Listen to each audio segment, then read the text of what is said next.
அனைவருக்கும் வணக்கம். என்னை யாரும் மறந்திருக்க மாட்டீங்கன்னு நினைக்கிறேன். நான் சில விஷயங்கள உங்ககிட்ட தெளிவுபடுத்துறதுக்காக தான் இந்த வீடியோவை அப்லோட் பண்ணுறேன். நான் சேஃபாக இருக்கேன். யாரும் பயப்பட வேணாம்.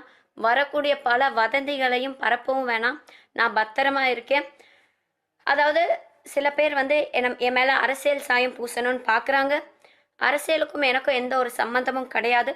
தென் மாவட்டத்தை சேர்ந்த நான் ஜல்லிக்கட்டுக்காக போராடுறதுக்கு தான் ஒரு சாதாரண பெண்மணியாக தான் இன்றைக்கும் நான் சாதாரண பெண்மணியாக தான் இருக்க விரும்புகிறேன். இந்த அரசியல் சாயம் என் மேலே பூசுறது எனக்கு சுத்தமாக பிடிக்கலை. இது மட்டும் இல்லாமல் நான் அதிமுகவையோ திமுகவையோ எந்த ஒரு கட்சியும் சார்ந்தவள் கிடையாது. எனக்கும் இந்த கட்சிக்கும் எந்த சம்மந்தமும் கிடையாது.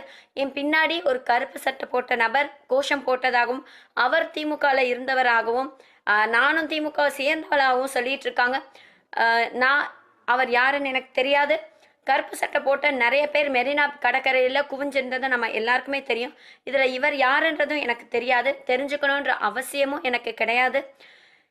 எனக்கு நிறைய மிரட்டல்கள் வந்த வண்ணம் இருக்குது. ஆனால் இதை கண்டு நான் பயப்பட போகிறதும் கிடையாது.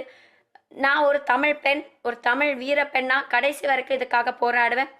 பிரதமர் மோடி அவர்களையோ இல்லை அதிமுக பொதுச் செயலாளர் சசிகலா அம்மா அவர்களையோ விமர்சனப்படுத்தணுன்றதுக்காகவோ இல்லை அவமானப்படுத்தணுன்றதுக்காகவோ இல்லை கஷ்டப்படுத்தணுன்றதுக்காகவோ நாங்கள் இந்த கோஷங்களை எழுப்பலை. அவங்க எங்களுக்கு பேசக்கூடிய இடத்துல இருக்காங்க. அவங்களோட பார்வை எங்கள் மேலே திரும்பணும், அவங்களோட நோக்கம் எங்கள் மேலே திரும்பணுன்றதுக்காக தான் இந்த கோஷங்கள் எழுப்பப்பட்டதை தவிர அவங்கள விமர்சிக்கும் எந்த ஒரு நோக்கத்திலையும் எழுப்பப்பட்டது கிடையாது. நான் திரும்பி சொல்கிறேன், நான் எந்த கட்சியும் சேர்ந்தவள் கிடையாது. நான் ஒரு தமிழ் பெண்ணாக மட்டுமே இருக்க விரும்புகிறேன். நன்றி.